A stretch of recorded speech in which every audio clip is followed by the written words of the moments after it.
વડોદરા શહેરના યાકુતપુરા વિસ્તારમાં આવેલ MES બોયઝ સ્કૂલમાં ગેરરીતિ થયા હોવાના આક્ષેપો NSUI દ્વારા લગાવવામાં આવ્યા અને આવેદનપત્ર આપવામાં આવ્યું। NSUI દ્વારા આક્ષેપો કરવામાં આવ્યા કે શાળામાં કમ્પ્યુટર લેબ ન હોવા છતાં વિદ્યાર્થીઓ પાસેથી દર વર્ષે કમ્પ્યુટર ફી વસૂલવામાં આવે છે, તેમજ શાળાઓમાં યોગ્ય લાયકાત ન હોવા છતાં શિક્ષકોની ભરતી કરવામાં આવે છે। વિદ્યાર્થીઓની સુરક્ષા સામે પણ સવાલો ઉઠાવ્યા છે, તેમજ અંગ્રેજી માધ્યમમાં પ્રવેશ મેળવવો હોય તો પહેલા આચાર્ય ઇન્ટરવ્યુ લે છે, જે તદ્દન ખોટું છે। આવા અનેક આક્ષેપો સાથે NSUI દ્વારા જિલ્લા શિક્ષણાધિકારીને આવેદનપત્ર આપી રજૂઆત કરવામાં આવી અને ત્વરિત કાર્યવાહી કરવામાં આવે તેવી માંગ કરવામાં આવે, જેથી દેશનું ભવિષ્ય આજના યુવાનો આપણા વિદ્યાર્થીઓના શિક્ષણ સાથે જે ખિલવાડ થઈ રહ્યો છે તેને રોકી શકાય। શહેરમાં ચાલતી અનેક ખાનગી સ્કૂલોમાં ભારે ગેરરીતિ ચાલતી હોવાના આક્ષેપો થયા છે। આ અંગે શહેર NSUI દ્વારા કારેલીબાગ ખાતે શિક્ષણાધિકારીને આવેદનપત્ર આપવામાં આવ્યું છે। શહેરમાં ચાલતી ધોરણ 1 થી 12 સુધીના વિદ્યાર્થીઓને કેટલીક ખાનગી સ્કૂલોમાં એડમિશન આપવા માટે ઇન્ટરવ્યુ લેવામાં આવે છે।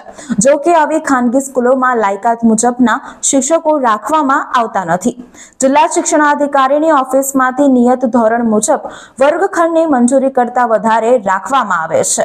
આ ઉપરાંત વિદ્યાર્થીઓ પાસેથી કેટલીક ખાનગી સ્કૂલોમાં કમ્પ્યુટર ક્લાસની દર વર્ષે ફી લેવામાં આવે છે, પરંતુ આવી શાળાઓમાં કમ્પ્યુટર લેબ છે જ નહીં। આ ઉપરાંત આવેદનપત્રમાં આક્ષેપ કરવામાં આવ્યા છે કે યાકુતપુરા ખાતે આવેલ MES સ્કૂલમાં અંગ્રેજી માધ્યમમાં ગેરરીતિ ચાલે છે, જેમ કે બાલવાડીથી લઈને ધોરણ 12 માં વિદ્યાર્થીઓને સ્કૂલમાં એડમિશન લેવું હોય તો સ્કૂલના આચાર્ય ઇન્ટરવ્યુ લે પછી જ તેને એડમિશન આપવામાં આવે છે। ઉપરાંત આવી ખાનગી સ્કૂલમાં ભણવાવાળા શિક્ષકની શૈક્ષણિક લાયકાત ઓછી હોવા છતાં એક ધોરણના સેશનની મંજૂરી પર 2-3 સેશન મંજૂર વિના લેવાઈ વધારેલ છે। વિદ્યાર્થીઓ પાસેથી કમ્પ્યુટર ક્લાસની ફી પણ વસૂલવામાં આવે છે, પરંતુ ક્લાસરૂમમાં એક પણ કમ્પ્યુટર ચાલતું જ નથી। આવા અનેક કારણોથી વિદ્યાર્થીઓ અને તેમના વાલીઓ મુશ્કેલીમાં મુકાયા છે।